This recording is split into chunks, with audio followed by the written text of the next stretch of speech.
Welcome to the Aussie Insight. We're talking about a celebrated Aussie biotech giant, a CEO who's suddenly out the door, and a profit figure that basically just fell off a cliff. This is the anatomy of a corporate crisis at CSL, one of Australia's most important companies. It's a wild story of shocking numbers, a pretty brutal boardroom decision, and a high-stakes plan to fix it all. So what on earth went wrong?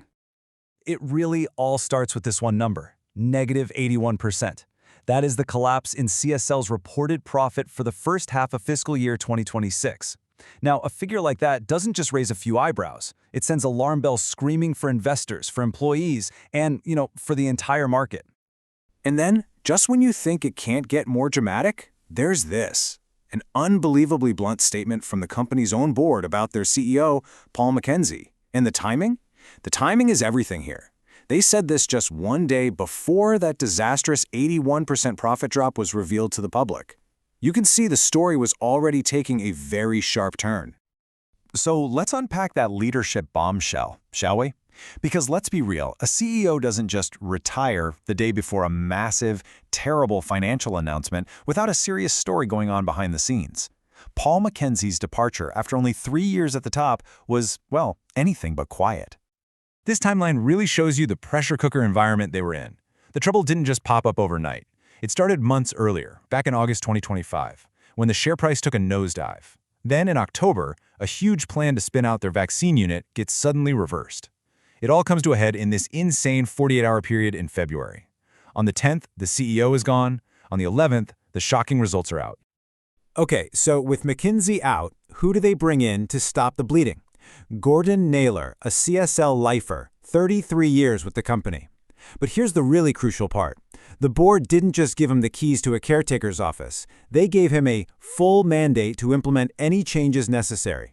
That's not just changing the person at the top. That is a massive signal that a fundamental overhaul is coming. All right, let's switch gears and get into the financials. Because that 81% drop is the headline, for sure. But to really get what's happening inside CSL, you have to understand this kind of tale of two very, very different profit numbers that the company put out there. And here they are, side by side. On one hand, you've got what CSL calls its underlying profit, or NPAT. That was down 7% to $1.9 billion. Look, not great, but it's manageable. But on the other side, you have the number causing the crisis, the statutory reported profit, or NPAT. That's the one that just cratered by 81% to a mere $401 million. So what explains this massive $1.5 billion gap between the two? Well, the difference really boils down to this. NPATA is the number management likes to talk about because it strips out all the big, messy, one-off costs to show you the core health of the business. NPAT, on the other hand, is the number they legally have to report, and it includes everything, the good, the bad, and in this case, the very, very ugly. And believe me, those one-off costs were huge. And to their credit, the company wasn't trying to hide how bad it was. Their CFO, Ken Lim, put it plainly. We are clearly not satisfied.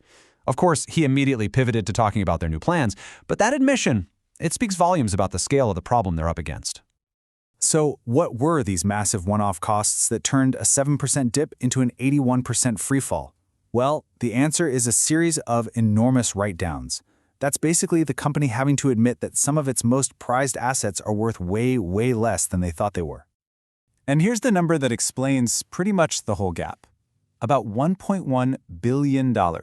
That's the total value of after-tax impairments, these write-downs, that CSL had to subtract from its earnings. It's just a colossal hit to the bottom line, and it was all taken in just the first 6 months of the year. So where did that $1 billion of value just disappear from? Well, the lion's share, a whopping $843 million, came from a write-down on intangible assets. Think intellectual property, mostly from their Vivor acquisition and some vaccine tech. Then another $170 million came from writing down the value of actual physical manufacturing plants. So why the sudden drop in value? For V4, it was pretty simple. Generic competition for a key drug showed up, and that tanks future sales forecasts. For their vaccine unit, Securus, it was a double whammy of declining COVID concerns and tougher U.S. regulations, making their tech less valuable. And the manufacturing write-down? Ironically, that was caused by progress. A new expansion program made some of their older facilities obsolete. It's really a perfect storm of market shifts, rule changes, and their own strategy. Okay, so you've got a leadership crisis, a profit collapse. You can't just stand there and take it. So let's look at CSL's official plan to fight back. It's a multi-part strategy designed to simplify the business and, frankly, restore some confidence. Their comeback plan, this transformation program, it really has 4 key pillars. First, simplify the whole operation to cut out duplication. That then makes it possible to go after massive cost savings. They're targeting over $500 million in savings every year. But, and this is important, they're not just cutting, they're also investing big, $1.5 billion to expand plasma manufacturing. And finally, a direct move to calm the nerves of investors. And this is what that reassurance looks like in cold, hard cash. CSL expanded its share buyback program to $750 million. This is the company basically screaming, hey, we know the profit and loss statement looks awful, but our underlying business is still strong enough to buy back our own stock. It's a huge signal of confidence. So we have the crisis and we have the recovery plan. But what about the immediate future? This is where the story gets really interesting. Because despite all of this chaos, CSL made a very bold promise. First, though, a quick look at the performance across the different parts of the business shows it's a real mixed bag. The 2 biggest divisions, Behring and Sycharis, actually saw their revenues fall. But their newest acquisition, CSL V4, saw revenue jump 12%. It's really the one bright spot in an otherwise pretty gloomy report. Now, look at this. This is the company's forecast for the full fiscal year. Despite that absolutely terrible first half, they're sticking to their original guidance. Just think about that for a second. After firing the CEO and taking $1 billion write-down, they're still promising investors that their underlying profit will grow by 4 to 7% for the full year. It's gutsy. Sticking to that guidance means they are banking on an unbelievably strong second half of the year. To hit those targets after the performance in the first half, they're going to need a massive, massive turnaround, all driven by sales of their core products. It is an incredibly ambitious, high-stakes bet on their own recovery. And that really leaves us with the big question.